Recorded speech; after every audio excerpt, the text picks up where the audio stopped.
No, Gretchen. Not you. Good evening, everyone. I'll call the meeting to order at 5:31 p.m. Will you please have a roll call? Board Member Aaron Singh-Vidal. Present. Board Member Patrice Stanzioni. Present. Board Member Norma Gonzalez. Present. Board Member Dolores Rivera. Present. Here. Board Member Dina Flores. Here. Superintendent Dr. Alejandro Alvarez. Here. Dr. Julie Harrison. Here. Susan Ibarra. Here. Tamiko Lee Velasco. Here. Thank you. Thank you very much. We have a quorum. We'll move on to item number 2, approval of the agenda for the regular board meeting of July 22nd, 2025. We do have a correction proposed by the superintendent's office. It will be at the consent calendar under item 6, human resources, under item 2, routine personnel actions.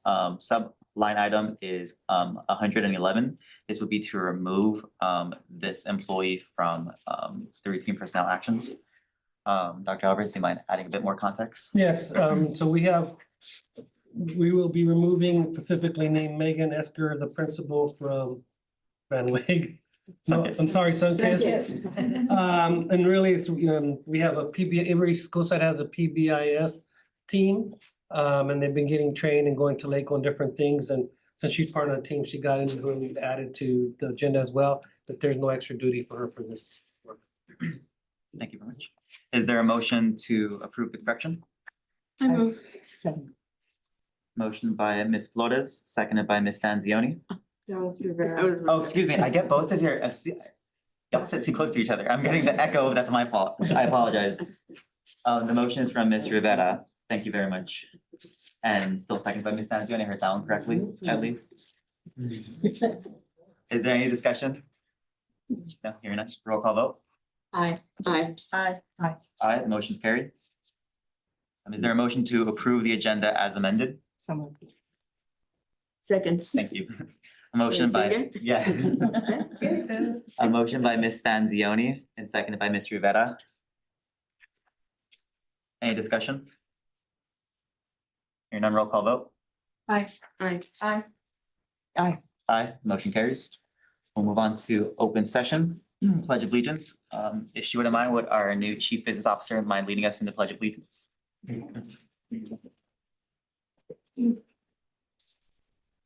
Please. We start.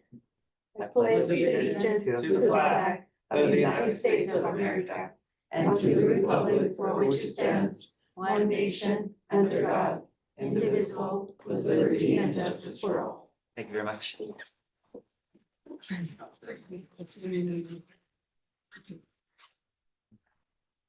Item number 2 is staff presentations and recognitions. Item number 1 is facilities project. Dr. Alvarez. Yes, thank you, board president, member of the board. We wanted to take this opportunity at this board meeting just to provide an update to the board on several of the facility projects that have occurred and will be occurring this coming school year. And with that, I know Susan's probably been on the job a week, 2 weeks maybe. 2 weeks. So I gave her this daunting task of putting the presentation together with her and Dave. So I'd like Ms. Ibarra to please come up and present with Mr. McCauley to present facilities update for all of you on our projects. Thank you, Dr. Thank you. Mr. McCullough, Oh, you're my partner in crime. oh, yeah. She immersed herself. Yeah, you feel the breath, yeah. Yes, working hard. Good evening, President Cimental, member of Board of Education, Superintendent Dr. Alvarez, district staff, and value members of the community. My name is Susan Ibarra, Chief Business Officer, and with me, Mr. David is here to present our Director of Finance and Transportation. We would like to also extend our thank you to Ms. Ramirez, our procurement specialist, for her value contributions to with this presentation and ongoing facilities procurement process. We are excited to provide you with an update on the transformational facilities projects taking place throughout the district.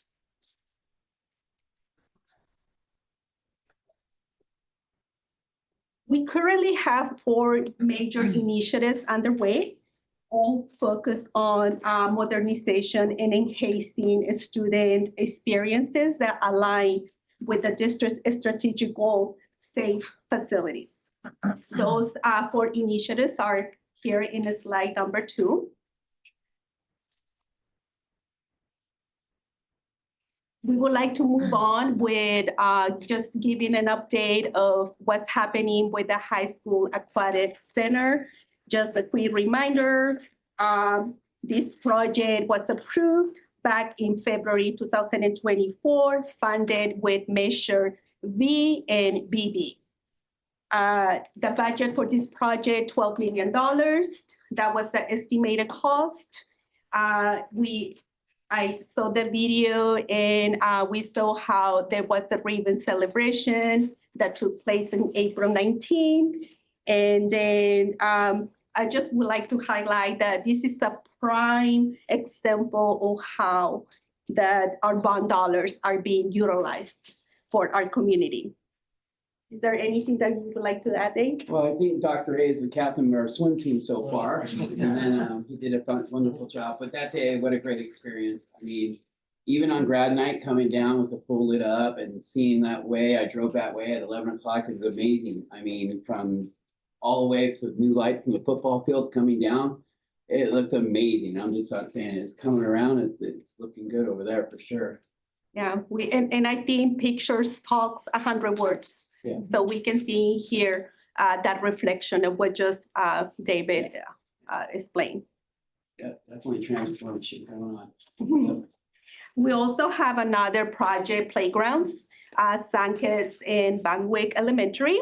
Just again, a quick reminder. So this project was awarded back in December of 2024, 5 new playgrounds. And the budget is $1.5 million for the 5 playgrounds and fully funded with Measure BB.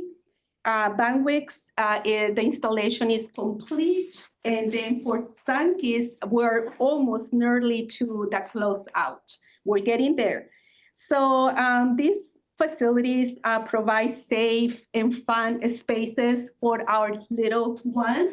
And again, I also would like to commend and give a lot of thanks of appreciation to the team. They put a lot of effort in ensuring that we were asking a lot of questions to the supplier, principals, teachers. There was a lot of involvement with the community in ensuring. Maybe Dave, you can elaborate on that. Like you put input, it was definitely a team effort. Dr. A pointed to go principals, make sure they had the input, make sure everyone had their input.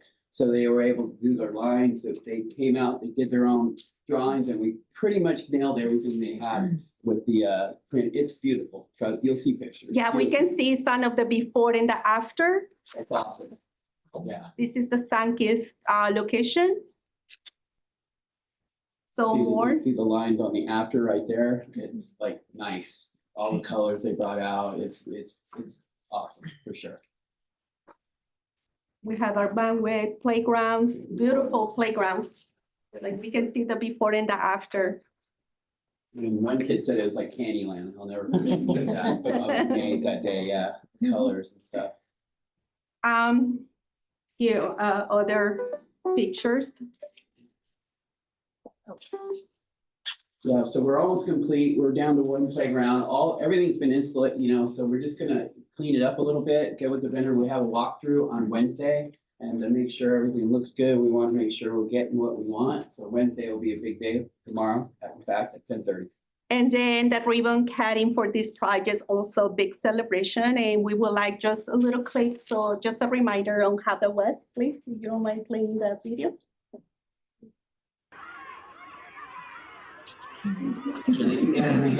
Oh, yeah. I'd be out there. Amazing.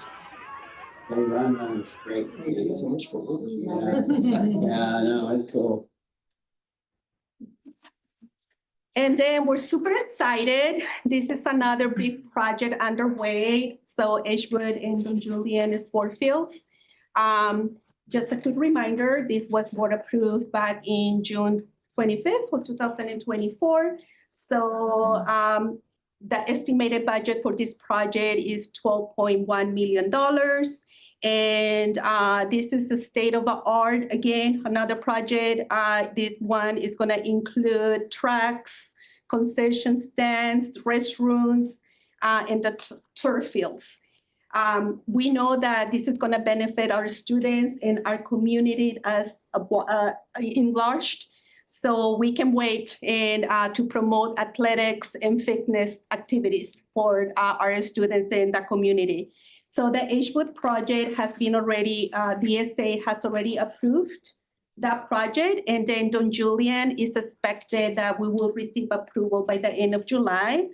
Pre-bid qualifications are underway, and we anticipate groundbreaking this summer, sometime this summer. And again, this is just another project that highlight projects that will serve generations of students. Anything that you would like to add? Well, it's becoming real, that's for sure. We're getting to the, closeout part of all the paperwork and getting everybody involved. We're already kind of estimating where we're gonna lay all our stuff down. So yeah, it's still pre-planning, but it's becoming real for sure. Soon to be. And then we also added like a next steps and timeline. So just so that the Board of Education has a visual of how does it look when with a construction project. We start with the state approval, we advertise, we award the contract, we provide a notice to proceed to the contractor, construction starts, and then we close the project. So again, this is just something to give you some perspective of how a project gets complete. And this is a visual of how our fields are gonna look like. Yeah, and on the record, Bishop Mama, watch out. Excuse me. It's coming back. There's two of us here, you know that. Sorry, same. Sorry, just saying. To alum here. And we also had the Bassett High School gym HVAC. We are also super excited. We just a quick reminder, right? This was awarded back in June of 2024 to NG Services, and this is phase 2 of the project. The first project was the HVAC district-wide, and then this is specifically for the gym. This has been approved by DSA, and the work as we speak. Yeah, they have their lay down fencings. They're moving on it. They plan on getting inside the gym and out before school starts. That's the plan. And then most of the major work will be outside of the gym. So that is the game plan. They seem pretty confident. We're confident. Get in, get out, and students shall have the gymnasium at the start of school. It is a big equipment, as we can see. Sorry, that doesn't mean the air conditioning is gonna actually be working though. They're gonna do most of the work outside. So I just want to say we're trying to facilitate so that it'll happen, Aaron. I throw a president down. I don't want to give false information, but they want to get in and do the work inside so the kids can use the gym. And then they'll delegate the work on the outside. But we're super excited that the students are gonna have a reliable HVAC system that they can use it for their athletic program and also for any event that they're gonna have in-house. In closing, we just want to thank that Board of Education Superintendent for their leadership in supporting all of these projects. We also want to thank our staff for their hard work. And most important, we want to thank our community for their trust and for investing in our schools. We especially want to recognize our local taxpayers. Their support to Measure V and BV is directly transforming our schools. And we just want them to know that their investment is building lasting improvements, not only for today's students, but for generations to come. With that, we're open for any questions. Thank you very much. Are there any questions from the board? I just want to thank you for the update and making sure everything's going through. Thank you very much. Thanks, Dave. Thank you so Ms. much. Gonzalez? Also want to thank you for the update, and thank you so much for acknowledging the taxpayers. And I feel like we maybe sometimes don't do a good job of that. And so a lot of people get confused as to where the money's coming from. but your presentation lays it out, the cost, but also where the funding source is coming from. So it's very much appreciated that the community knows that this is Measure BB. This is their doing. Like you said, the students are going to be enjoying these for a really long time. So thank you. Thank you. Ms. Flores? Yes, thank you so much for a great presentation. I love the timeline on the fields because it gives everybody an idea of what we're looking at. You don't have Dina calling Dr. Chalmers, hey, wait a minute, isn't this supposed to be happening now? He said he likes when we call though. Oh, Maybe I have to call, I don't know, there's something to say. Okay, so this is really great, and I am like a very big advocate for our students having great facilities, good things. I don't like our students looking over the fence. How come they have this and we don't, you know? So this is great. This is fabulous, and the sports will definitely, I'm excited for the gymnasium to have air conditioning, so our next reflections dinner will be so. Anyway, yeah, this is really great. Thank you so much. Great start. Thank you. Ms. Duncan? Thank you so much for all you do. You've just been here a short time and you've already produced this. What a work of, incredible work. Of course, with this one's help and the rest I of the have a team. good partner. I don't know how you Since she's didn't. been here, from I'm laughing all the exhausted. time. But it's a good exhaustion, you know, someone rejuvenating, get in there, you know, it's really been nice. It's really happy nice. work with him, right? Yes, Oh. absolutely. Thank you so much. For myself, again, echoing, thank you both, and of course, to your teams reporting under you for all the work that's gone into this. I did have a few things. Well, one, I also feel like when we look at facilities, I can't help but notice Torch being the one site of our primary school is not necessarily getting some love. So I think we also, this is just me, obviously, we don't have a robust conversation on facilities, but you know, Torch, you're not forgotten. We just have to, you know, see what needs to be done there. That's just an observation, but I did have a few things. It wasn't too much really. I think it was on the fields. Yeah. So I know this has been elaborated a lot publicly, but whenever we get the opportunity, I'd love for it to just be spoken. But I know that on the project overview for the Edgewood and Don Julian fields, the Don Julian field will be a bit smaller than the Edgewood. Would you mind just elaborating as to why that is? I'll go ahead and answer that if that's okay, Board President. Please. The reason why Don Julian's is a bit smaller than Edgewood is because of the available space at Don Julian. In order to have been able to try to do some similar size-wise at Don Julian and Edgewood, is we would have had to have removed the solar panels. And those solar panels are in the lease program, so then we'd have to work with the current owners of it.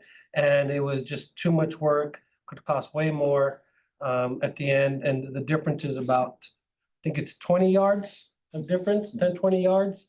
But still, I'm speaking to Mr. Arianes, who, for all of you do not play professional football. He doesn't see that as an issue for running athletic programs through the school site. Thank you very much. I do appreciate the infographic timeline. That's amazing. That's novel. I think that's gonna solve a lot of Yes. maybe redundant questions. And I do appreciate I know I was being kind of curt with the gavel, but I do appreciate the disclaimer on not impacting students, but still having that manageable expectation of when it'll actually be pulled in there. So I do appreciate that. With this presentation, I love it. Thank you very much. The only feedback I maybe might have is I'm aware that I know there's also been some facility updates with adult ed and child development with their own funding streams, but I think that would be nice for the board and the public to also see what's going on with that. So, you know, whenever that could be forthcoming, whenever, you know, we don't have to pack an agenda immediately, Right. but it'd be nice just for us to see the good work. I know the child development, their facilities look like they're brand new with the new paint jobs that they got. I know there's some new happenings at the adult school with, I think, was it not construction, but I think they're gonna build it by the homes and they realize it's gonna be super loud, so they fly to the street. So a lot of good things happening with those programs as well. I don't want them to also get lost, so 100%, you're right. thank you for that. Appreciate it. Thank you. And just Thank one you. comment, Board President, if I may. Yes. One thing that we will also be taking advantage, since we're in the gym, is we'll be repainting the gym inside, working with the site, you know, making sure we keep the logos and any tweaking that needs to be done. Working on replacing all the banners that are hanging there, they're kind of getting withered, so we'll be replacing those as well. With- Staging too? Staging, other than the floor, I'm not sure where if we want to look at maybe curtains or maybe we'd have to have a discussion on that. There in the gym. What's that? Yeah, Staging Where- on the stage? gymnasium. Oh, the stage. the stage, yes. Oh, got it. Yeah. My only feedback with paint is maybe also check in with as a former ASB kid.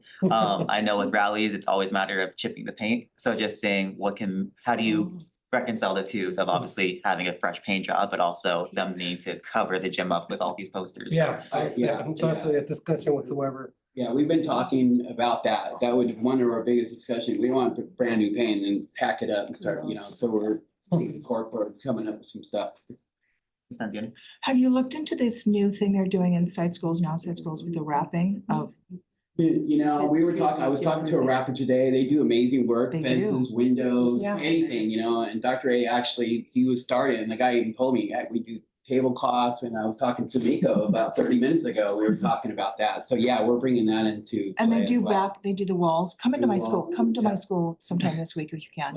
Yeah. Because we have above the cafeteria, we have the back of the office, and it circumvents the need for paint, and it seems to be a little Yeah. bit more durable. We were talking to her just a minute ago in her office about it. So yeah, that's something we're Something to definitely look at. looking into. Exactly. It's good. It's great what they're doing, so. Amazing.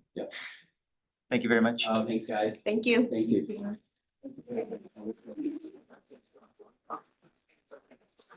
I'll now move on to public comments. Dr. Alvarez. Just one? No other? There's only one public comment for open session only, so I will forego the closed session item here. I'll move on to public comments related to open session. The board will now hear public comments related to open session agenda items or matters under this board subject matter jurisdiction. In order to conduct the public's business of the district in an organized manner, for the privacy and safety of community members and to help district staff respond more directly, the board requires that public comments comply with certain procedures, including when addressing the board, speakers are requested to identify themselves and speak from the podium. Speakers may only address items that are within the subject matter jurisdiction of the board. Speakers may not reserve or grant any portion of their speaking time to other speakers. Speakers are expected to maintain order, decorum, and not disrupt the meeting or use profanity when addressing the board. Complaints should follow the district's complaint procedure before addressing the board, and speakers are to adhere to the applicable time limit of 3 minutes. The total time allotted for public comment on open session agenda items is set at 20 minutes. In the event the estimated time for public comments based on the number of interested speakers will exceed 20 minutes, the presiding officer may equitably decrease individual speaking time to permit as many voices as possible. Pursuant to state law and board bylaws, the presiding officer may remove a disruptive individual from a board meeting so long as the individual is first warned by the presiding officer that their behavior is disrupting the meeting, and failure to cease such behavior may result in removal. If the behavior does not promptly cease, the individual may be removed. To ensure speakers can be heard clearly, members of the audience are requested to maintain a quiet listening environment and silence electronic devices. The board is committed to facilitating the public comment portion of the meeting in an inclusive and organized manner to hear from the community in which the board serves and is accountable to. Thank you very much. We have one from Lee Esquer. No one ever.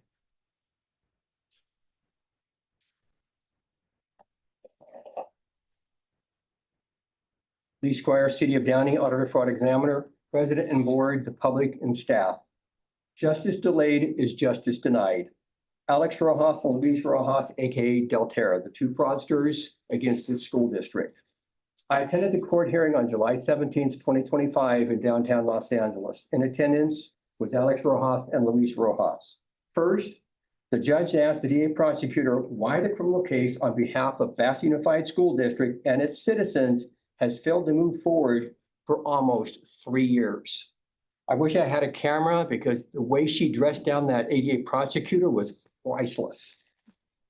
Second, now the two idiots, Alex Rojas and Luis Rojas, AKA Del Terra, have now committed similar crimes of bribery, money laundering, and conflict of interest contracts against the Central Basin Municipal Water District, which comprises 24 collective cities. I want to leave with this board. I want to leave you copies of the felony complaint for arrest warrant involving Central Basin. I also want to leave with you the document as the July 17th hearing. Also, for your information, the FPPC sued Del Terra Group for filing false documents with the FPPC. Leaving that with you, and then there's also a flyer on July the 30th, 2025 in Cerritos, which includes panelists of LADA Hockman. I also provided copies to the El Rancho Unified School District. The next hearing is scheduled for August the 26th, 2025. And now that we are now joined at the hips, I will be tracking that criminal process and I will be coming back to this board. All I can say is like, and no disrespect, but the lame excuses of that prosecutor almost offended me because the judge goes, what's the problem? I can't open up the devices. I'm a fraud examiner. They have a forensic unit that include IT people. And I wish the judge would have said, okay, come back on August the 26th, bring in your IT people, because I want to ask them all these questions. But this is nuts that nothing has come forward in 3 years. I just also want to leave you with the flyer that's being held in Cerritos on July the 30th. And I plan to be there and asking comments about both of these criminal cases. So again, thank you very much. Thank you. Very briefly, would you mind repeating the date of the next court hearing? I'm sorry. August the 26th. Unless there's a delay. Do you know which Like it's court, been for 3 years. which courthouse and department by any chance? If not, we could search that. It's the downtown one. Thank you. The downtown courthouse. Thank you very much. You're right, welcome. Moving on, we will go on to superintendent's comments. Dr. Alvarez. Thank you, Board President, members of the board. I mean, I know everyone knows her, but I also just want to formally introduce Ms. Susan Ibarra, our new Chief Business Officer. She's been here 2 weeks now. And a day. And a day, yes, and I want to welcome her. She was left alone pretty much last week, her and Tamiko. But just want to introduce her again formally. Just some things that have been going on, feds in the state, have been shared with all of you, but we'll be sending something out to the community so they're aware. But recently, on July 1, the Federal Department of Education sent out a notice that they were freezing certain funds and not sending out what's called an award letter about funding. So what does that mean to Bassett? Specifically, it's about $600,000 in various title funds, Title III, Title II, I think there was some Title IV. All those combined was about $600,000 of potential loss in revenue for the district. One of the biggest programs that really supported our kids was the 21st Century Community Grant, which paid for what we call assets, which paid for our after-school program at the high school. Fortunately, recently, we were made aware that that has been unfrozen with some conditions. What those conditions are, we don't know. They wanted to make sure that as it's pushed out, it doesn't violate any the president signs. Executive order. Executive orders, but what that looks like, we don't know, so we're trying to figure that out.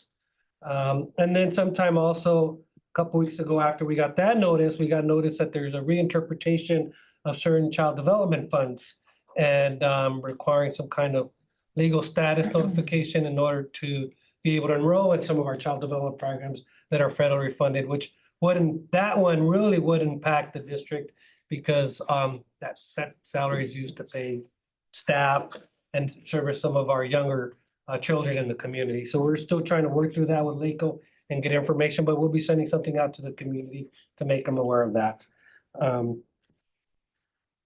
We did finish summer school a couple weeks ago. So just want to thank all the staff that worked the summer school, whether it be in the classroom, well, summer school and ESY, all the staff, teachers in the classroom, support staff, everyone else that worked. Thank you very much. I hope you get to enjoy whatever's left of the summer because it's important to kind of unwind and relax and just reconnect or disconnect before coming back to work. We will be sending out a notification in the next couple of weeks regarding our backpack giveaways. I was able to secure over 1,000 backpacks to be donated to the district.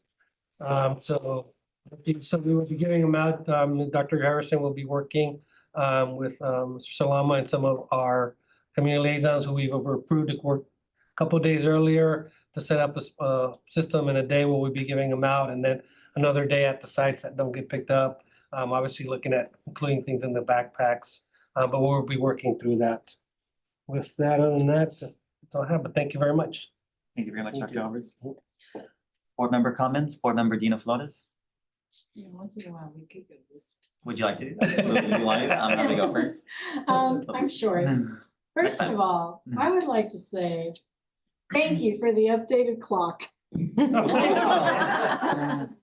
Major, What you clock? know? No. Watch clock, whatever. It's That's crazy. big, okay? Welcome to our new CBO, Susan Ibarra. I already see great things happening, starting with this presentation. And I'm looking forward to greater things happening. So you and I are gonna become best buds here, okay? Congratulations, Dr. Harrison. July 1, she completed her 1-year anniversary. That was good. We've already seen some amazing things happening in our Ed Services Department, so that's really great. Let me see, what have I been doing? Okay, so I attended a special board meeting on June 28th. Was it Something like 28th? that. Something around there. It was really good. It was good to get a refresher on governance. So that was a really good meeting. I also attended the Bassett football meeting on July 16th. There was so much energy in that room, and the parents are very excited, trying to get everything together, hoping to see some really great team bonding with our team. So looking forward to getting this football schedule, because I am a football fan and I will be there at the very first home game, as long as it's on a Friday. But I'm also looking forward to a great sports season with Bassett. Got a lot of new coaches there. Once again, thank you again for the presentation on the facilities. I can't say that how excited I am and looking forward. I don't have to walk to that other campus down the street to go walk. I can go to Edgewood, my Edgewood, and walk, Still say. not the other Edgewood. So I'm very excited about that. Other than that, not much else. Looking forward to August 19th. We come back to school. We have our littles come back to school, and I'm looking forward to a very great academic year. Thank you, everybody. Good night, Bassett. Thank you very much. Board Member Dolores Rivera. Good evening, everyone. Just want to thank you for the report. It was very well done and easy to follow. That was good. Thank you. And congratulations, Dr. Harrison, for your first year.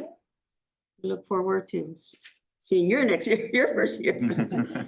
And you were not left alone in the summer. You were left with Tamiko, which is good hands. You were left in good hands. So welcome. And thank you for the audience that spoke. Thank you for the information you gave us. And there's not much going on. Just relax. Just want everybody to relax for the next 4 weeks. Last weeks before we start school, and looking forward to seeing you all and having a great year. And I just had a question, Dr. Alvarez, on the Head Start. Will that also affect the special ed students coming in Head Start that need that? Not necessarily if they have a IEP, that's a different, Mhm. that wouldn't affect that. It wouldn't affect them? Okay, I was wondering about that. I had some question from parents about that. So it's good for them to know. So thank you, and continue having a great summer, and I hope it's safe and fun. Thank you very much. Um, Member Yes, Gonzalez. thank you, sorry. No problem. So thank you to all of the summer staff, teachers, ESY. I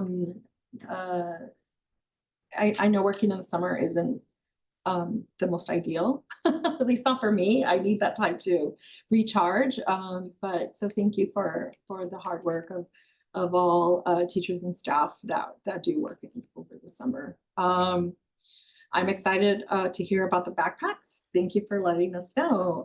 I would love to see pictures if there's any disbursement events or anything like that, of course. And I also would like to welcome Ms. Ibarra to Bassett Unified.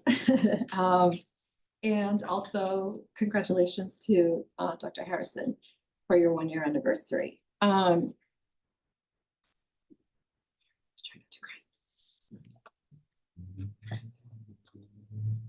This is a very small district, but we are very mighty, and you will see that. And we love each other here. And sorry, perimenopause. So I know that. Yes. Thank you. Let me try to get myself together. I'm a crier, by the way. I cry for everything and anything.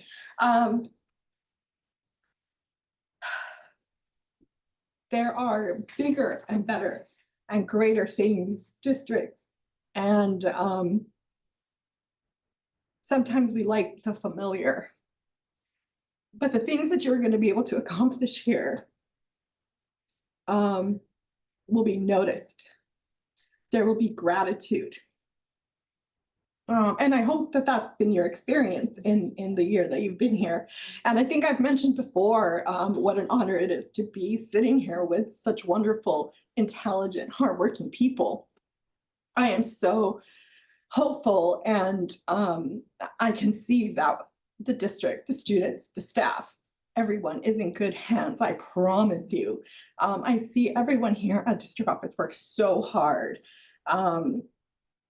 And so I just, you know, I know that there's always that want for more, but I really would love for everyone to really stop and think, not stop and think, but like really recognize the change that you are all making here, and how grateful the community is, and how grateful I am to be here sitting with you all and seeing how hard you all work.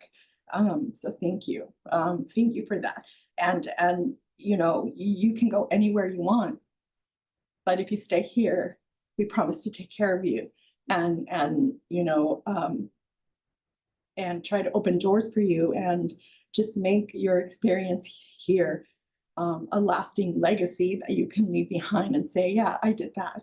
You know, so thank you again to every single person here. Okay, so there's that.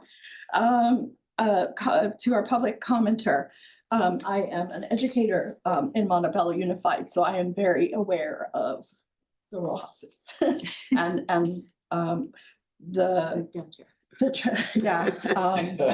and Doterra and the mess that they left behind. And how they, you know, took money out of the backpacks of students, basically is what they did. So thank you for coming and keeping us abreast of the situation. Yes, so they definitely made their rounds, and it has been felt across Southern California, I would say, what these people did to school districts. And Northern. Yeah. Oh, and Northern, oh my goodness, okay. Also, thank you for keeping us in the loop with, you know, state, federal funding. I appreciate that the community is going to be made aware how whatever that's going to look like about, you know, the monies that we will have available to us and the restraints and restrictions that are going to be coming. It's going to be really hard 4 years for us, but once again, I trust in the people that are here. So thank you for keeping us in the loop for that. And that's it. Thank you. Thank you very much. Board Vice President Patrice Anzioni. First of all, thank you, Mrs. Ibarra, for everything you've done so far. It's been such a short time and you've already done so much. No pressure, but you have to keep it up. Happy anniversary to Dr. Harrison. She knows how much I adore her. She is yin to Dr. Alvarez's yang. They fit together like perfect puzzle pieces. And she's brought to us so much. And for that, I'm eternally grateful. And I look forward to her never, ever leaving here. Intent. I want to thank everybody for the summer, for everybody that kept Bassett moving, from the custodial staff up through our management team, because it doesn't end when the kids leave that last day. Thank you to Mr. Squire for your info and your concerns.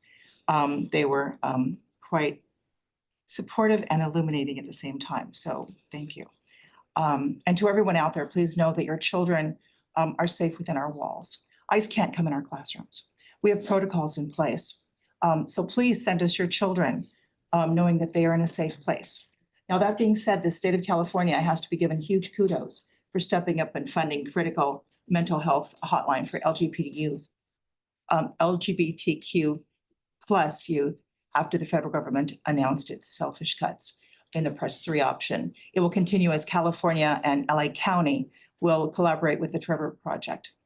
And this is very important because I am around children all the time, be them 29 all the way down to infancy. You must know, according to a current national survey, that 39% of the LGBT youth plus have considered suicide in this past year. 39%. That's overwhelming. That is not acceptable. In 2024 alone, the hotline served more than 230,000 crisis contacts. So thank you, California. Thank you, the County of Los Angeles. And if you have a loved one out there, or if you need mental health support, or you need having suicide ideations, call 988 for the LGBTQ. It's option 3. But again, we are here for you. This is a safe place for you and your children. We want to see your kids in August. Good night, Bassett. And now more than ever, we've got to watch out and support each other. We've got to be safe. Thank you. Thank you very much. I must apologize for my voice. I've had a bit too much summer fun. So if I cough intermittently, I wish I could mute the Zoom, but sorry about that. But of course, welcome to our new Chief Business Officer. I've heard it's been a fun bi-weekly pay period for you. So, well, I imagine you're monthly, but still, it's been a very quick time. But as like my colleagues have said, just looking forward to working well with you. Already doing a really robust and exquisite presentation. So looking forward to everything that you'll do with us. And of course, as I mentioned last meeting, congratulations again to Dr. Harrison for your 1 year with us. Again, many, many more to go.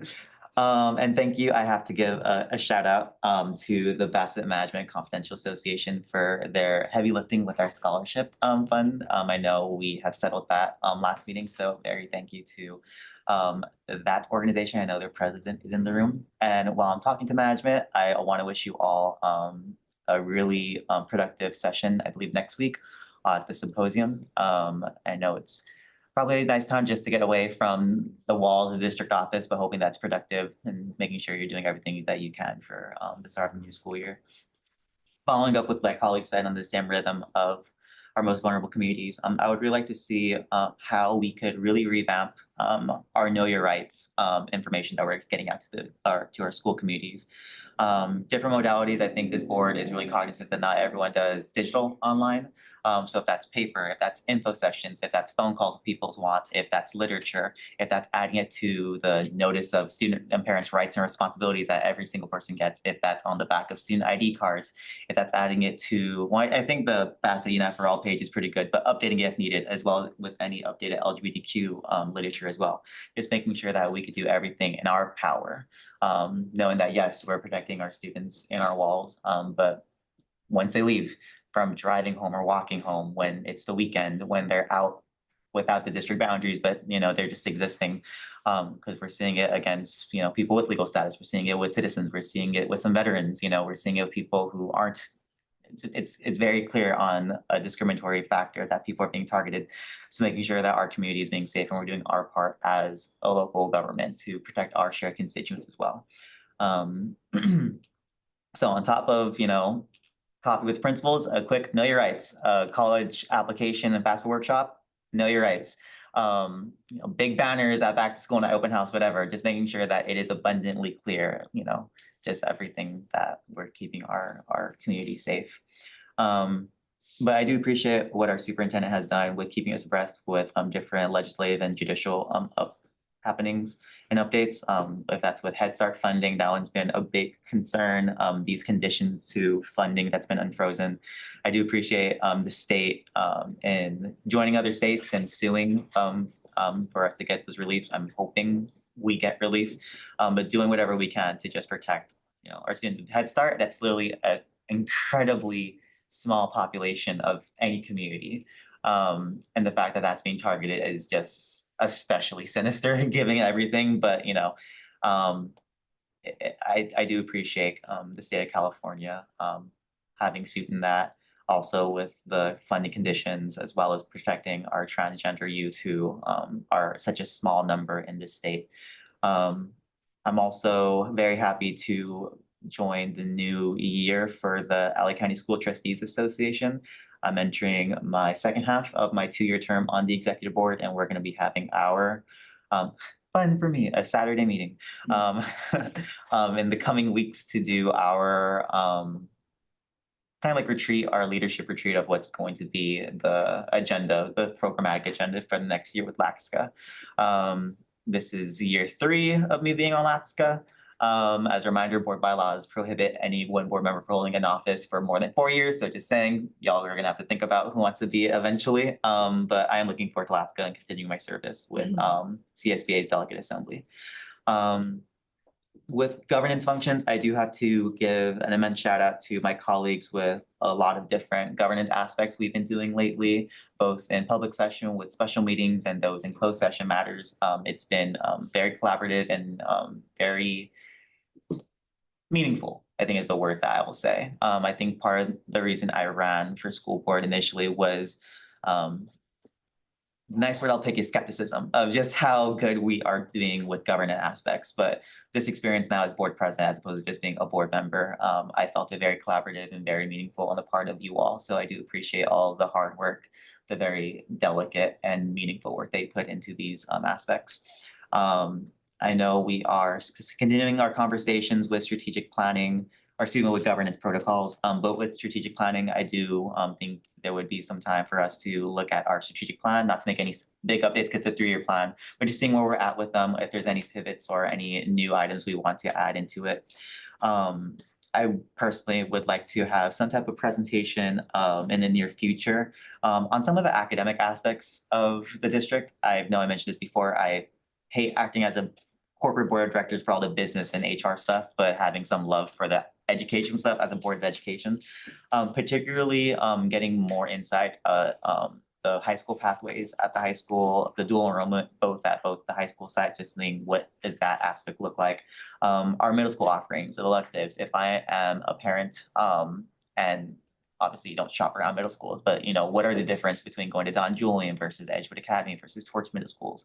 Dual immersion program, I know we just have that Sunkiss, but what is the nitty gritty of it? What's the data-driven evidence that we're getting that it's working? How are we tracking that progress in the middle school? And what does it take to then expand that program to the other sites? So that if I am very much in one school attendance area, that's not Sunkiss, but I would still want a dual immersion experience.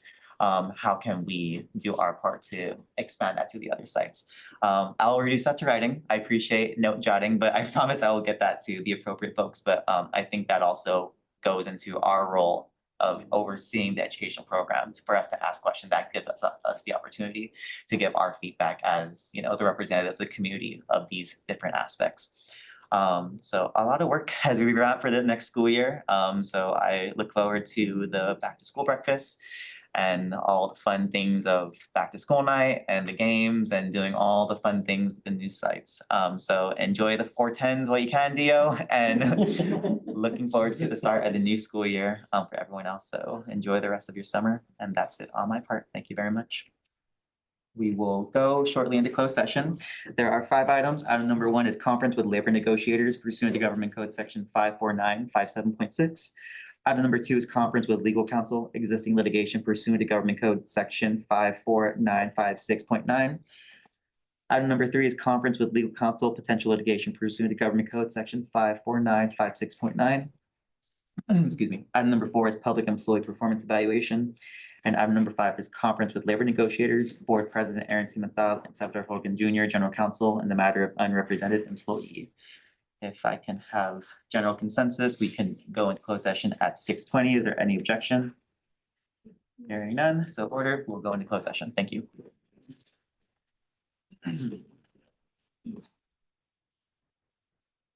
Do we have, sorry, the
Perfect. Thank you very much.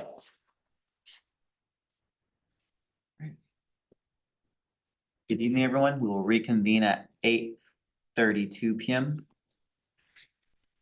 Report of action taken out of closed session, Madam Clerk. We have two.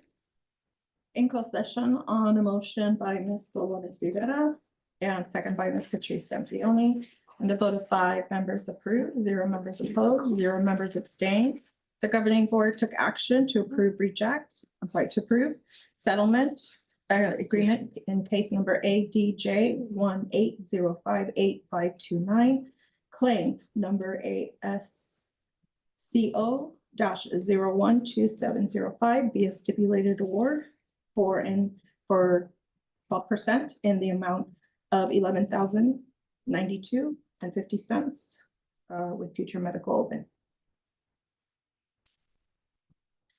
Secondly, in closed session, the Board of Education completed the annual performance evaluation of the superintendent of schools for the period of July 1st, 2024 through June 30th, 2025. That is all. Thank you very much. Item 9, discussion action items. Item 1 is approval of resolutions. We have just one resolution. This is resolution number 001-26, our first of the new year. Authorize designated signatures and certification of signatures. The superintendent recommends the Board of Education approve resolution number 001-26 to authorize designated signatures and certification of signatures. I'd like to make a motion. Is there a second? Second. Seconded by Ms. Flores, for sure. Any discussion? Hearing none, roll call vote. Aye. Aye. Aye. Aye. Motion carries. Item number 2, first reading and approval course adoption, 9th through 12th grade. 2025-2026 various courses. The superintendent recommends the Board of Education approve the first reading, waive the second reading, and approve the 9th through 12th grade course descriptions for Nova Vista High School for the 2 courses outlined in the attachment and listed in the rationale. Is there a motion? So moved. So moved by Ms. Rivera. Second. Seconded by Ms. Flores. Thank you. Any discussion? Hearing none, roll call vote. Aye. Aye. Aye. Aye, the motion's carried. Item number 3, first reading and approval of course description, 9th through 12th grade, 2025-2026, alternate pathway to diploma various courses. The superintendent recommends the Board of Education approve the first reading, waive the second reading, and approve the 9th through 12th grade alternate pathway courses for Bassett High School for 13 courses outlined in the attachment and listed in the rationale. Is there a motion? Motion. Motion by Second. Ms. Flores, seconded by Ms. Rivera. Any discussion? Ms. Gonzalez is recognized. I just wanted to remind everyone that we did get a presentation by Mr. Tillite on this very matter a few minutes ago. Thank you very much. Any further discussion on the motion? Hearing none, roll call vote. Aye. Aye. Aye. Aye, motion's carried. Item number 4, board protocol discussion. The superintendent recommends the Board of Education discuss potential changes to the existing board protocols created in 2015. If I may, if I could get consent, if maybe we first attend to the consent calendar, just to dispense with that before we touch on this. If there's any objection to proceeding with consent calendar first, and then we'll come back to this. Okay. Yes. If there's no objection, yeah, we will come back to this item. Consent calendar. All matters listed under the consent calendar, which I may add is the largest I've seen in so long. And it was filed excluding payroll, total to $14 million in my very quick outline. Anyway, are considered by the board to be items that will be enacted by the board in one motion. There will be no discussion of these items prior to the time the board votes on the motion unless members of the board, staff, or public request specific items to be discussed and or removed from the consent calendar. Are there any matters on their consent that a member would like to hold? Hearing none, is there a motion? Motion. Second. Motion by Ms. Flores, seconded by Ms. Rivera. Is there any discussion? Hearing none, roll call vote. Aye. Aye. Aye. Aye, the motion's carried. Perfect. We'll go back to board protocols. That's a fine.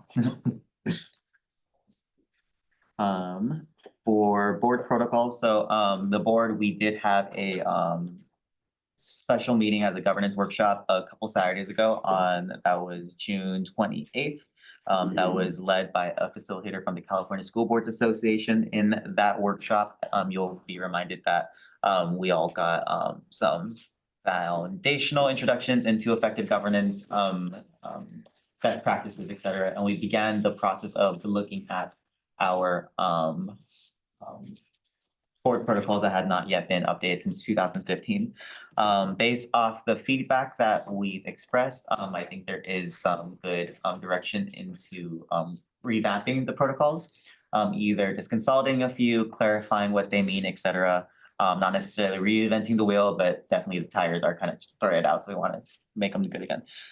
In anticipation of this meeting, I did have some proposals myself. I think a colleague, Ms. Flores, also had some proposals. I think this is just mostly an opportunity for if any board member had proposals themselves, had thoughts of, you know, they want to see this protocol added, maybe this protocol removed, this protocol changed up. This would be an opportunity to bring them up.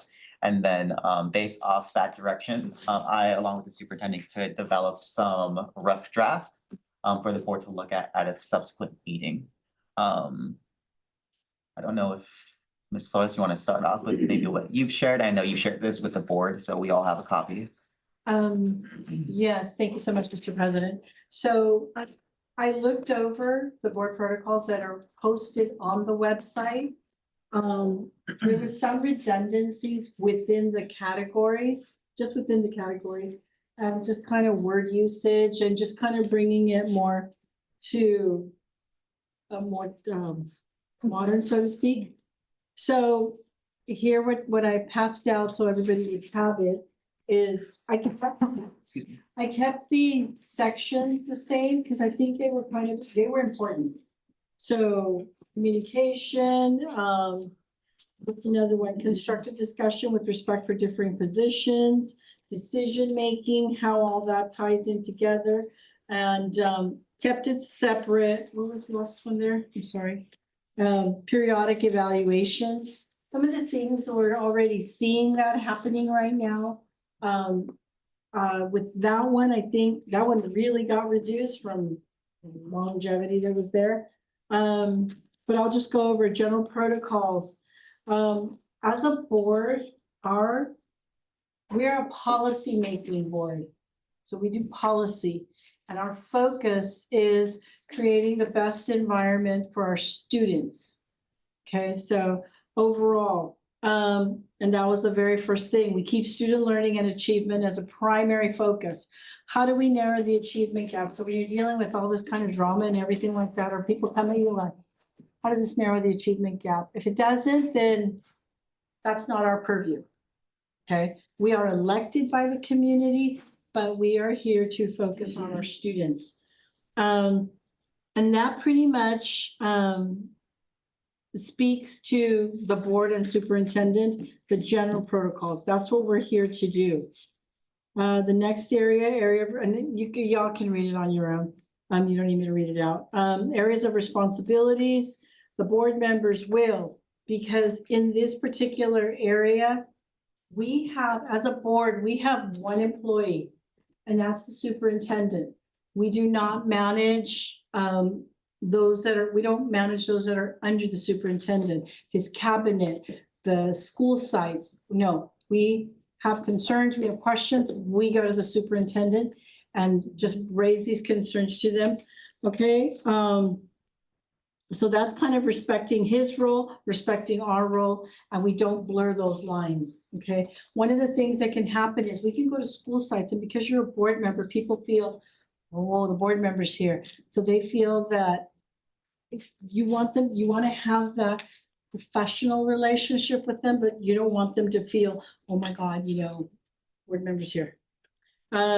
So yes, that's the superintendent's communication.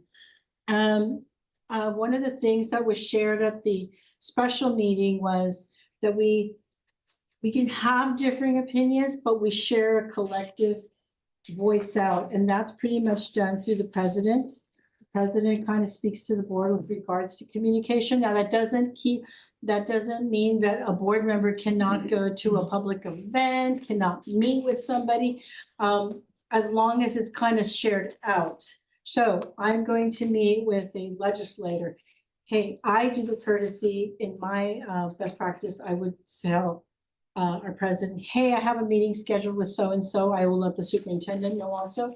And I can't imagine that we wouldn't share the same sentiment, so to speak. Then let me see, what else?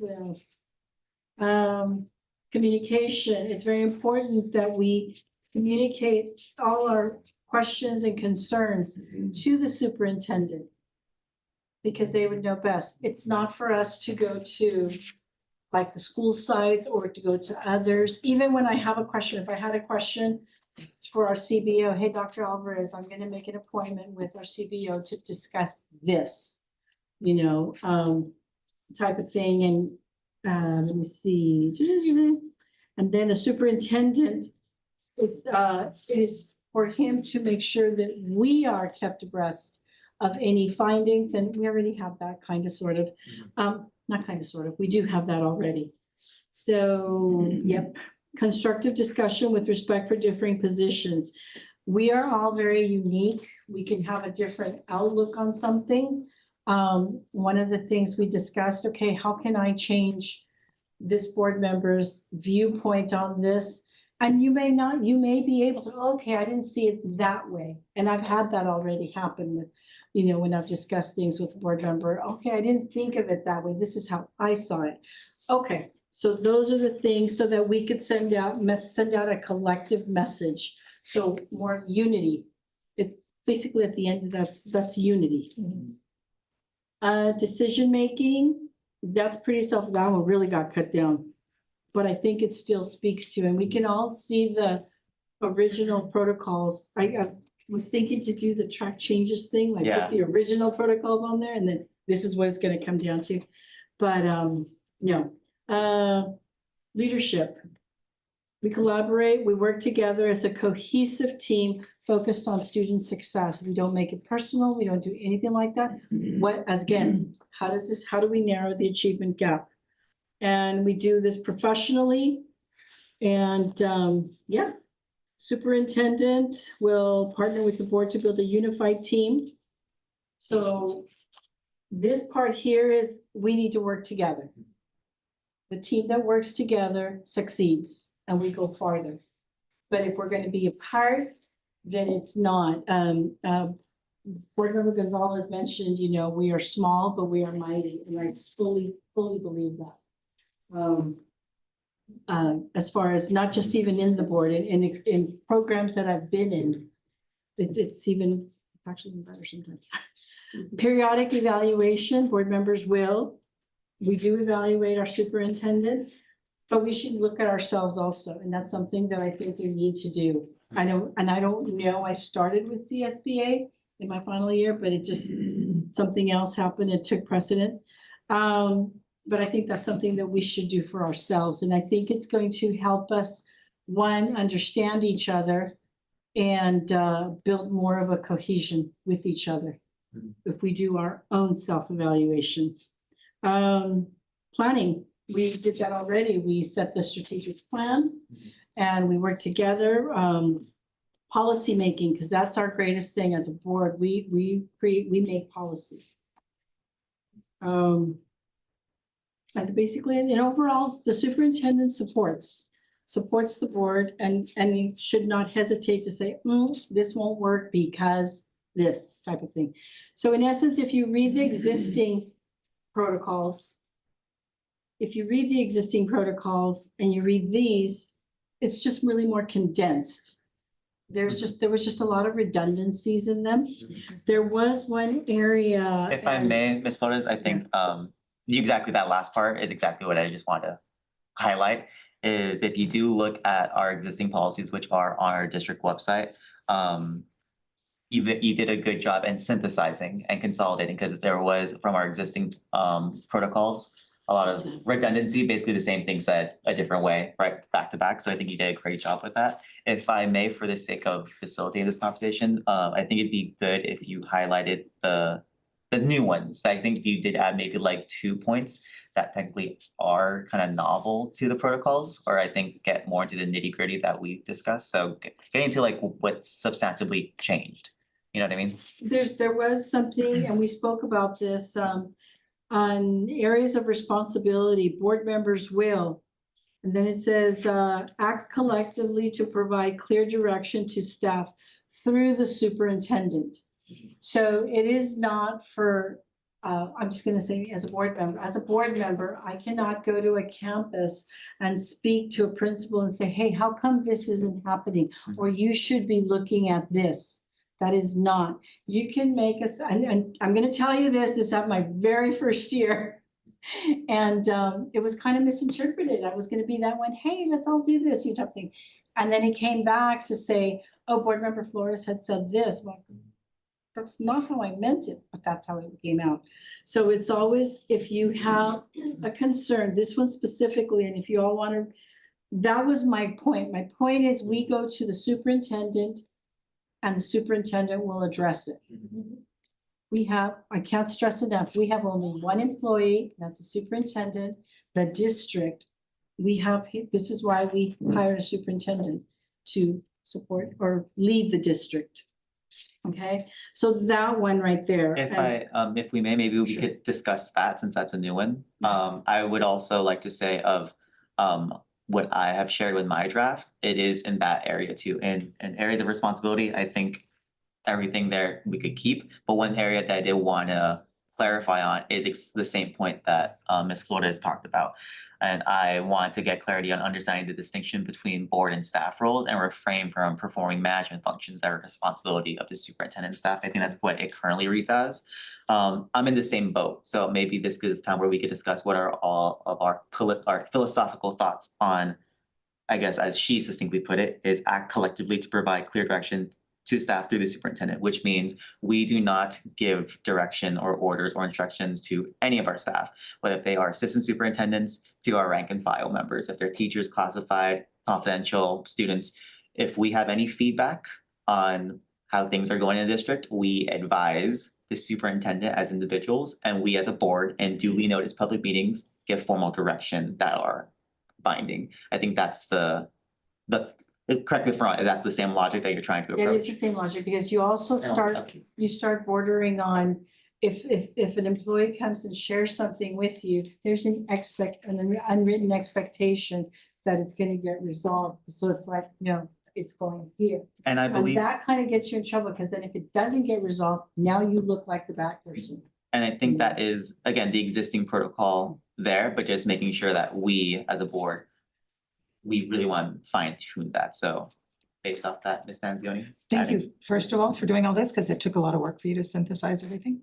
And because it is based off of this standing protocol, would it not be, I don't know, an idea to possibly take this and take the existing and give us some time to really look at the two, compare and contrast, and then revisit this again? Because this is our first time in seeing this. I agree that you've hit a lot of things, summarized a lot of things, but to not look at it side by side, I wouldn't want to miss anything or misconstrue anything.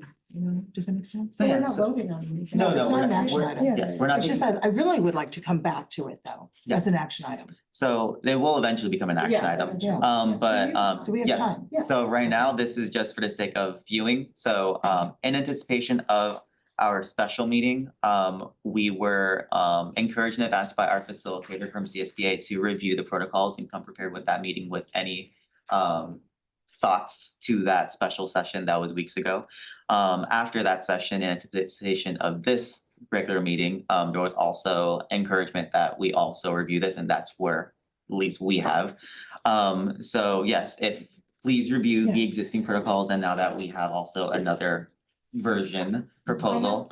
I have no problem with bringing those original ones, putting them into. No, not putting in, just look. Compare and contrast. So yes, you have time. You've done all the work. This is how long they were, 5 pages or 6. Yes. So, but does anybody have any opposing thoughts? Does anyone think we shouldn't do that or anything outrageous to that? Okay.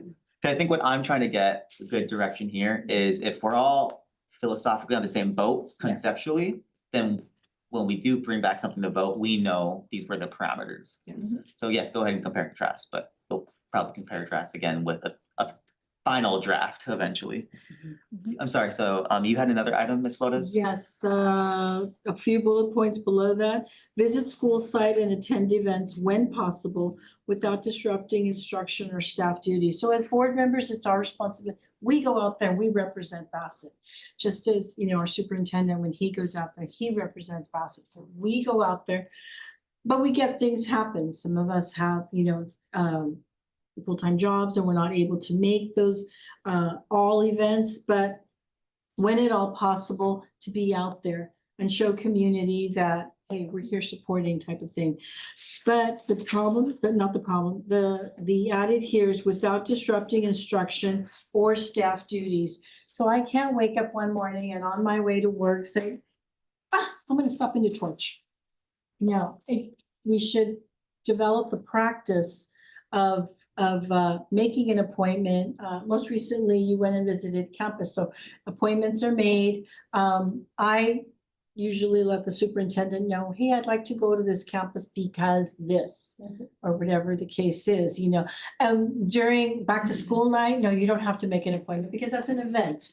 And it would be nice if we all go, the Christmas programs, end of the year graduations, it's kind of all expected that we will go and represent there, but just on the spur because it's a Wednesday and I have a day off, I'm gonna go visit campus. As much as possible, because we don't know what's going on in there that day. They may have an event or they may have testing going on. And so it's always best to just let the site know what you're going to do. And that also goes for our assistant soups, you know, our CBO also, you know, just let's make, I can't just pop in and say, hey, what's going on? You know, hey, I had a question last night. No. And it'd be good to say, can I make an appointment with you? I'd like to discuss blank, blank, blank. You know, and we make that appointment because that makes for a productive meeting because now the CBO is expecting, oh, Dina's gonna come in and talk about this, so she's prepared, you know, and it makes for a more effective meeting type of thing. So that one is another one that I think is maybe I don't know how you all want to Yeah. word that. but- So my thoughts are, and these were in the areas of decision-making and leadership, but it's in the same theme. So again, we're just talking concepts. Is I want to add and clarify that if we have any feedback or concerns on district operation or personnel or, you know, trends that we see, if that's academic, if that is, you know, financial, if that's among the employee group, if that's behavioral issues, that we are doing our parts to advise the superintendent and appraise him of our individual thoughts. Again, we do not give orders as individuals, even to him, only the board as a collective body gives directive. But it's always paramount. It should be our philosophy that if we have concerns, we directly tell him. I guess it goes into the same boat of, because you're working through him, you shouldn't be interfering with management, with interfering with people's job responsibilities or disrupting the school day. And so an added portion of that is remaining cognizant of your position, your positionality as a board member. Yes, you are going to inherently impact people. They are going to feel a certain type of way, if they're good or bad. So just being mindful of that you sway staff with your presence. So coming unannounced may impact staff. You trying to give directions will impact staff. So that's why it's important that if you see something, you say it to one person who does have the ultimate management authority, is at least my contribution to that concept that you proposed. Anyone else have thoughts onto what Ms. Flores has proposed in that area?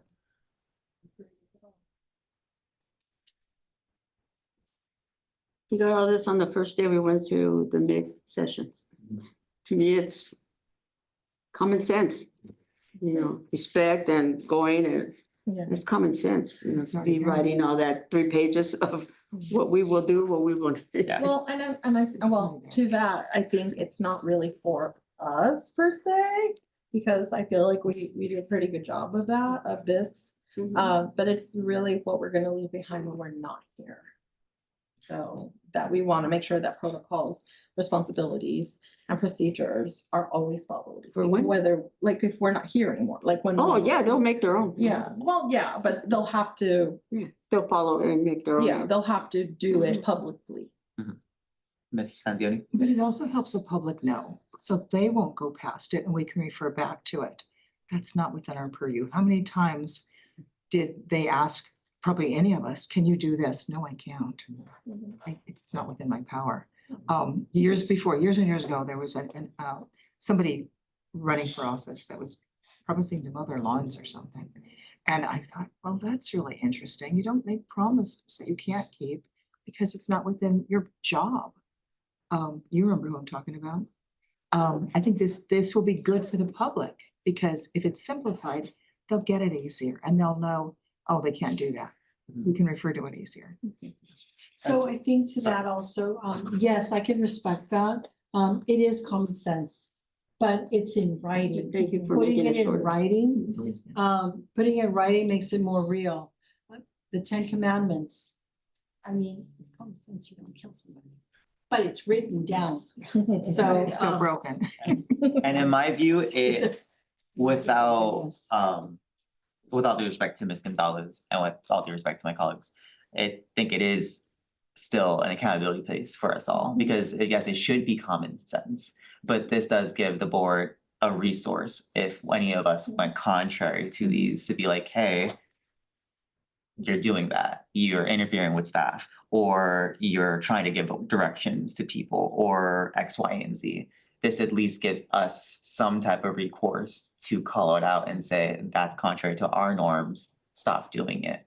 So I don't want it to just be a guardrail for the Oh. future incumbents. It should be our guardrail now, and we should have ownership for it now, and make sure that if we see any of us acting in a way that's outside of best practice, as we define best practice, we at least have that ability to check it, is the point of it. Otherwise, we could have just kept the 2015 ones. Yeah, well, I yeah, get to that. And that was this board- condensed. Yeah. The board changes. 6 pages. The board possibly changes every 2 years. It's not bad practice to review these and use this, and if we should get a new board to go over these so that they understand. Saturday's special board meeting was really good. I mean, to get a refresher on governance, and that's even something that I had posed to a colleague that CSBA should really think about doing that. You know, if you get reelected, there should be a refresher course. Doesn't have to be no 5 weeks thing or Yeah. 5 days thing, just a refresher course that remember this, okay, this still holds, because change happens also. You know, so it's something that you could do in 1 day. Mhm. And just kind of refresh, or maybe even 2 days, okay, because I can't sit on the computer that long. Were there other new items that were substantially different? No, that's the only one that I couldn't quite figure out how to wordsmith it. Uh-huh. But other than that, you know, it was just really as you read it, and please let me know if there's something I left out, but I don't think I did. I just kind of synthesized it all. For myself, during our special meeting, I started introducing some proposals and then had to leave early because our session went a little bit longer than I anticipated. One was I wanted to add under the general protocols, the very first one. And it was just a sentence to just remind us of, again, the power and influence and position we hold and how that may sway any member of our community, if that's staff, if that's parents. So to not abuse that trust and privilege for any type of improper use. If that's trying to intimidate someone, try to get a special perk, trying to order someone into doing something you might want. The power, if you look at Ed Code, is not give board members a job, it gives a board a job. And our role is to sit and participate and vote. So just having it explicitly recalled and that all of the authority is with the board as a unit is one thing I want to just add into there. But what are your thoughts on just that concept? I know it's common sense, but I unfortunately think it does need to be explicitly written down and making sure we're just all abundantly clear. I would agree. Okay. I agree. I think that that also keeps us from. Okay, can you repeat again what you were? 'cause wanna I make mean, sure what I'm it's gonna be a saying. sentence, obviously, Yeah, but yeah, it does, we're not wordsmithing, just conceptually, what I Yeah. wrote is act mindfully of the power and trust the community has given us for the schools. Don't abuse the Mhm. authority or privileges of the office for Right. improper personal benefit or Right. advantage. Yes, perfect. That's exactly the reason why I would want something like that, like personal gain. Mhm. Personal, the power that we have in our titles is so powerful, that we need to wield it very, very carefully. Wherever it is that we go, and to remember that even though we're not there at an event, a local community thing as a representative, we are still viewed, you know, as a board member. And just to remember, that we are not here to make personal gains, in any capacity of the Mhm. phrase. Ms. Tanzioni? I know you gave those out during our Saturday session, but could you reshoot those to us, Absolutely, your yes. proposals? Thank you. And I would also imagine when there is, eventually, when there is a final draft for us to consider and vote, if it's with your consent, we could also add, for the sake of the public who can't follow along at home, add what you've shared and what I shared into the agenda so they could see draft Cimental, draft Flores. They could follow along to see where the new version came from, just for additional accountability to the public. Board Member Shanzioni, are you asking for the existing protocols or No, just what he wrote? I wanted to just What I review his wrote, you proposals. printed them out and Yeah, we I have didn't the print other them out. ones. Okay. Yeah, the other ones are online. So another proposal, so there is, as our superintendent recalled, there already is a board bylaw on when is the due date to submit agenda items. It is 1 week before the regular board meeting. For me, I just wanted to get thoughts on just confirming if a quorum of the board is present at 5:30, we're okay to start, even if the president isn't here, but the vice president's here, if there's a quorum, 5:30 we start. Or do we want to wait until the full panel's here, if we can expect everyone? What are people's thoughts on starting promptly? Ms. Tanzioni? Shows respect to our audience if we start on time. I agree.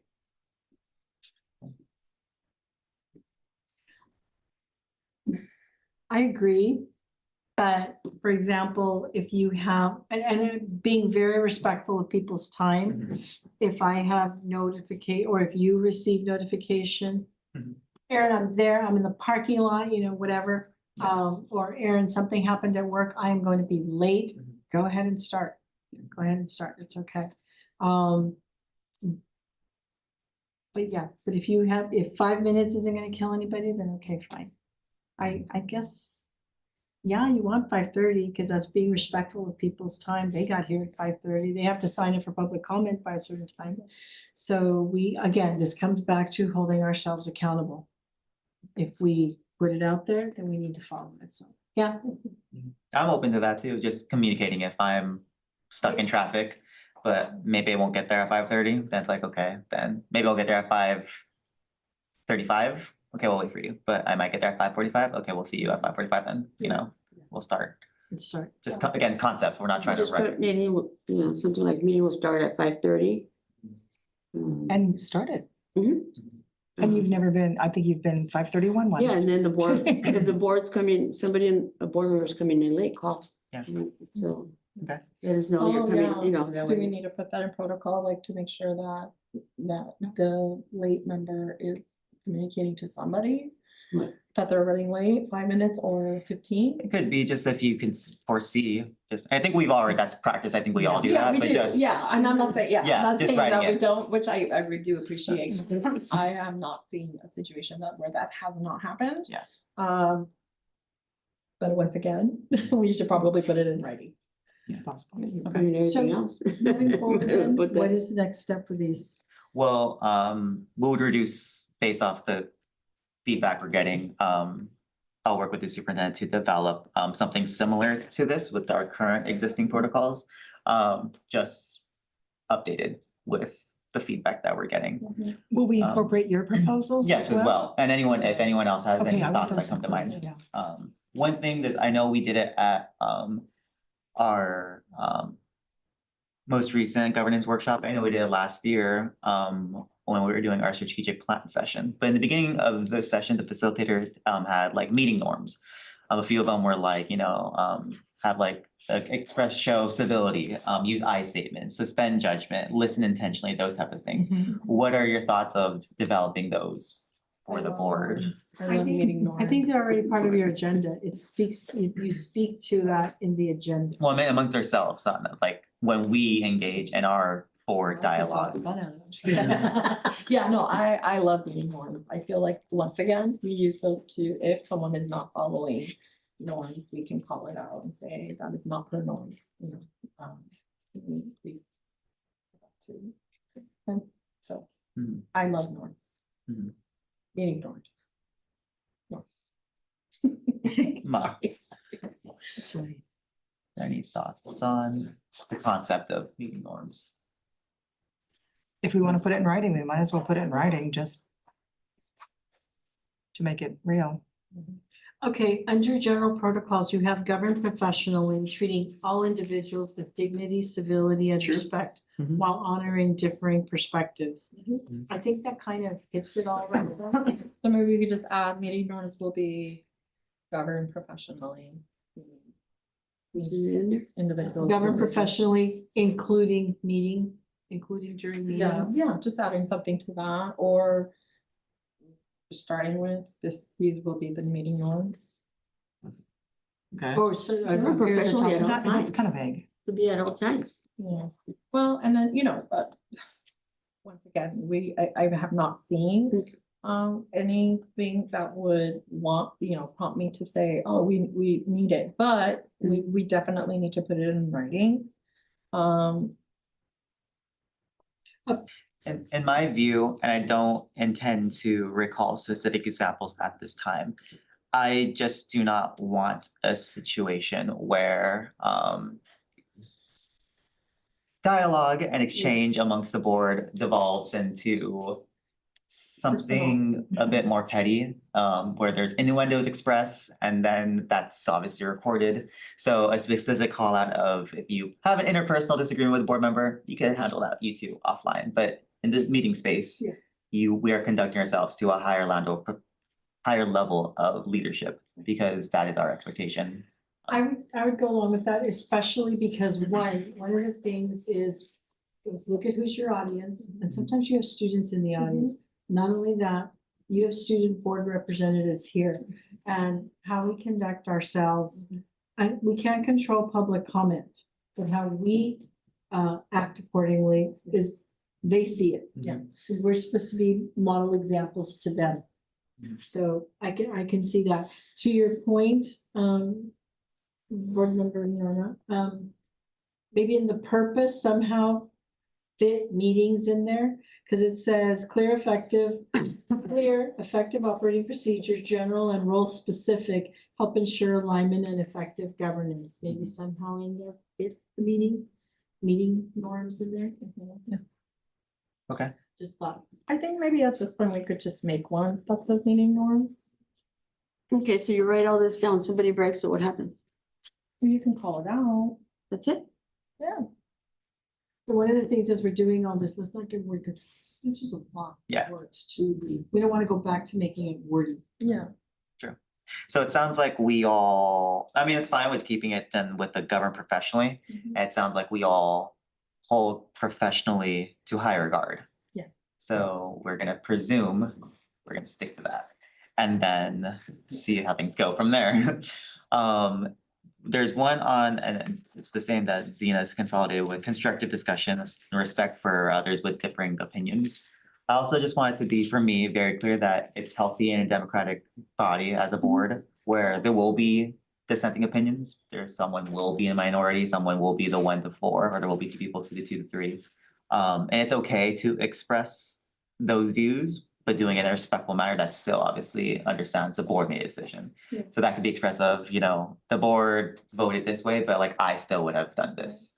Or I believe in X, Y, and Z. So still just being respectful in your dissent, because I don't want it to be like, I think sometimes there's a philosophy where it's like, we have to blindly accept board actions because, oh, the board said so. So like we have to always agree with it. I think there's a balance in that where we could respect it in the sense that it's happening, but still have our own point of view. But for me, I voted no because X, Y, and Z, and that's not frowned upon. You know? What are people's thoughts on that concept?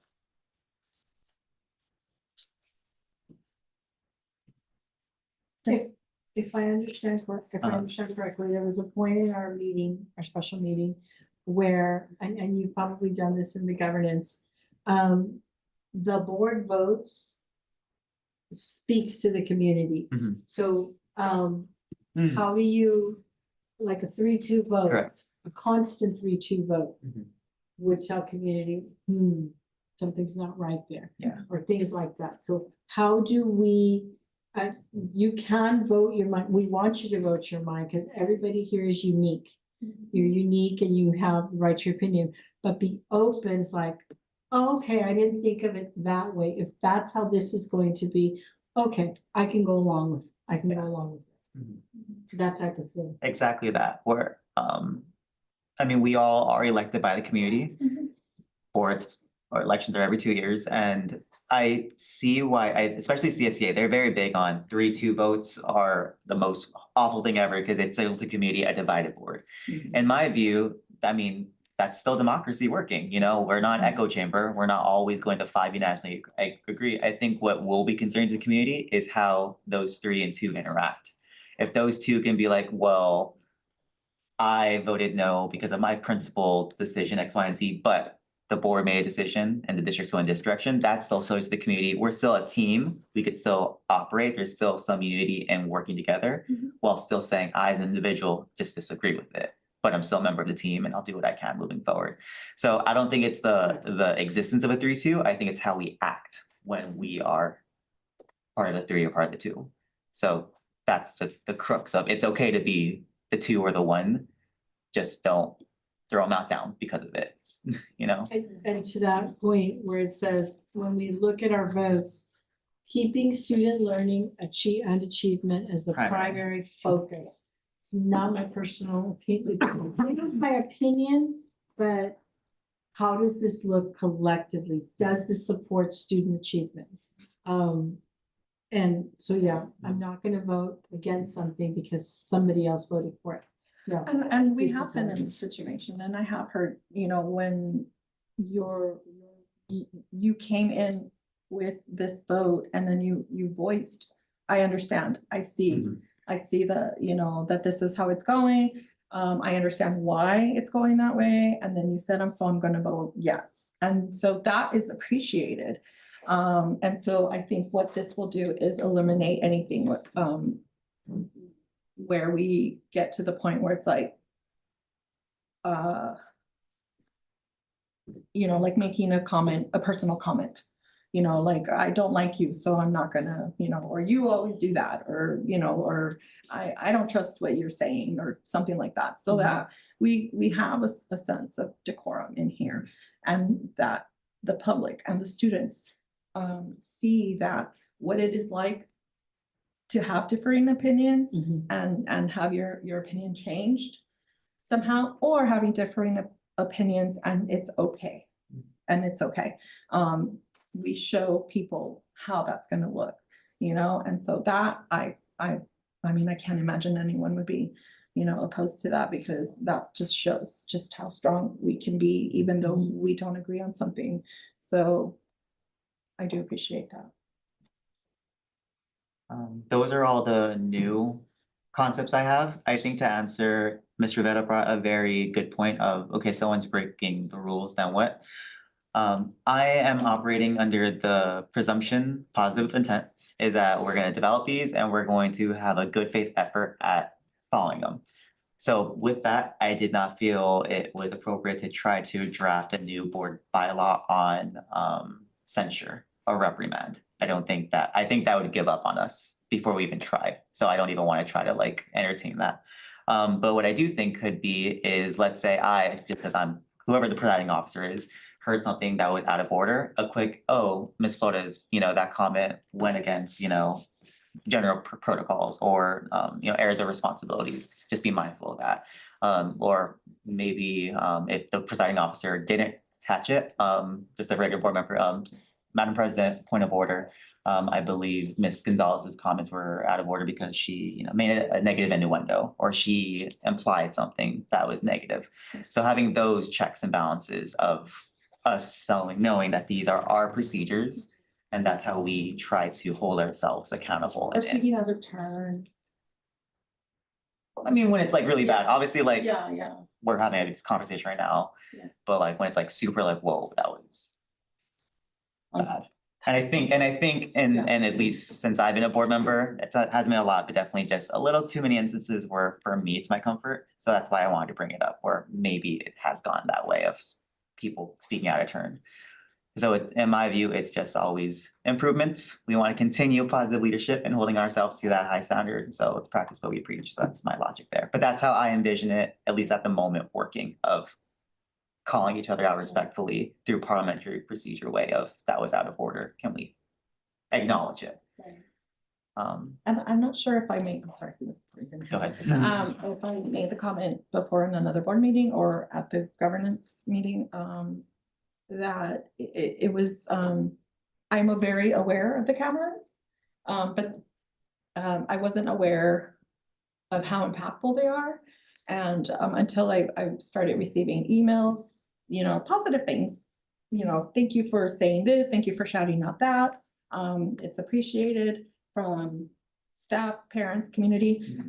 And it really opened my eyes to really see that even if people are not watching us live, they go back. They go back and they watch us. During summer too. Yeah. Yeah. And so definitely this will be another layer of reminding us that we are being watched not only by the community, by the staff, by, the parents, students.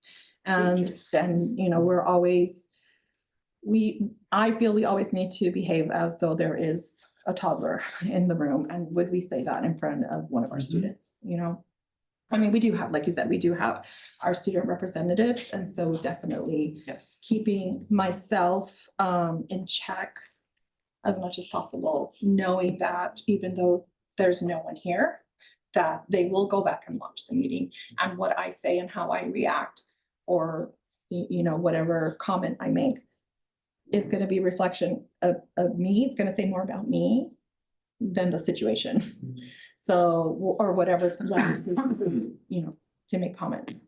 So, yeah, so that was definitely eye-opening for me to realize that, yeah, people will go back and they will watch the meetings as far as they can. So, yeah. But I think doing a point of order in public wouldn't be right. I think we should do that at the end of the meeting, tell the person. Because then that's showing, it's not a good example, it's not a good reflection. Clarification, do you mean a point of order towards each one of us, not towards the speaker? No, Oh, no, this is only Okay, between yeah, no, us. it's just towards. towards us, I you know. agree, I agree. Okay. I mean, in my logic, it would be like, so no, well, not just me, it would just be like, I mean, there's value in that. I think the only reason why I initially thought of it during the meeting is so that obviously it's acknowledged. Because I mean, let's say it's an interaction between you and Patrice, just because you two are the most recent people who like talked. And then after the meeting, cameras are off, we're all leaving and you guys talk about it, which is fine. If it happens again, then what, in the public session? So that's something to consider. I don't know, yes. If it's egregious, you have to address it because like everybody said, If I'm being out of order, if I'm not following protocols, I would appreciate being called out, but that's me. So. Called out sounds so heavy. It's not like I we're know. attacking people. Yes, okay, so. And that's how it's gonna look Yeah, to the so. public. So maybe there is Well, sorry. I don't know, maybe we need a little bit Yeah, of well. a change. No, Ms. Nanzioni. like she addressed, people are watching. And from what my understanding is, our speakers pick up a lot more than we think they do. So when things are said, asides are said, it picks it up and people will respond to that. So, it's a hard call. If it's an egregious interruption or If it's really, whatnot, Yeah. you as president should call it out. If it's subtle and if it's something we need to move past really quickly because we're right in the middle of something, it's a hard call on you. Yeah. Um, Well, not just on me, anyone. can yeah, do it. but I think it's a hard call, but I think it's a judgment call at that time. Yeah. Because if it's something that's subtle and like I said, and we're rushing through something, we need to get through it. But if it is egregious and it is gonna speak for us as a board, I think it needs to be addressed. Because we don't want to be identified as, the board next door or the board here or the board Exactly, there. that's what I'm, Yeah. you know. Because even in this conversation itself, it shows that we're already a step ahead of a lot of people. We're in group therapy right now. No, No, but I, you know what I yeah, mean? but I do like that, Mr. Betta. I think that's fair. And I think maybe we could all operate with a presumption of deference of if that happened and it was a little draft, just like, yeah, okay, address it. And then if it's a continuous thing and we all could see that it's a continuous thing, like obviously we're still around, it's like, oh, okay, they're talking about, it, okay, good. Happens meeting after meeting, then at that point, I think it shows, okay, it's not happening. Or if it is egregious, if it's just like a little like innuendo sly, okay, whatever, we'll let it pass because sake we have the whole agenda. But I feel like it's straight up comment of, I think you're an expletive, or I think. Yeah, you're they a-" could come out and say. Then yeah, fair. So Yeah, that's I ridiculous. do like that. I do like that. And the public hears it anyway, so Yeah. they'll make their own judgments. They're gonna tell you. We don't have to point it out when they already see it. Yeah. Okay. Was by this, yes, Mr. Rivera. Oh, no, go ahead. Oh, no, I was gonna say, based off, this robust conversation, did any new thoughts get inspired by any of you? Yes, Ms. Sanzioni. Well, I'm just gonna ask a question because I want to have a discussion with you about the formulation of it. If we do have a suggestion about something that possibly should be added, or maybe it's already there and I have to look at the original, and have it address what we needed to address, would we just talk to you about it then? Yeah, that's fine. Okay. I thank would you. say if you have a new proposal, please give it to me. Preferably in writing, if like writing or if you want to talk about it, whatever preferred modality is best, that's totally fine. And then I'll work with the superintendent to incorporate that into the new thing. Obviously read the existing protocols and then see if it exists. But yes, especially if something is new, that's even more so the urgency to get it in. Because I want, again, this is a fluid document. We all should have a role in it. I didn't appreciate the facilitator, but I don't agree that it should be to a committee. We all should have the same equal participation role in it. And I think we should finish this in ASAP. another time. Oh, yeah. together, Well, not today, because yeah, obviously. Respectfully and professionally, we need to keep in mind Mhm. these workers that need to come back next morning. Yes, It's already getting late. We need to be conscious of their time. yes. Thank you. Thank you very much. I really hope it was getting done last Saturday meeting. I didn't get done and that was Mhm. so We that was were the goal. hoping that, yeah. Was there anything else then? Anyone have any new items then? Off the top of my head. Perfect. Then I guess we are done. This was just an information item, so we are good there. So we will move on to adjournment. The next regular board meeting will be on August 26, 2025. Adjourn the regular board meeting of July 22nd, 2025. Is there a motion? So moved. Second. Motion by Ms. Stanzioni, seconded by Ms. Gonzalez. Any discussion? Hearing none, roll call vote. Hi. Aye. Aye. Aye. Aye, the motion carried. We stand adjourned at 9:25 PM. Thank you.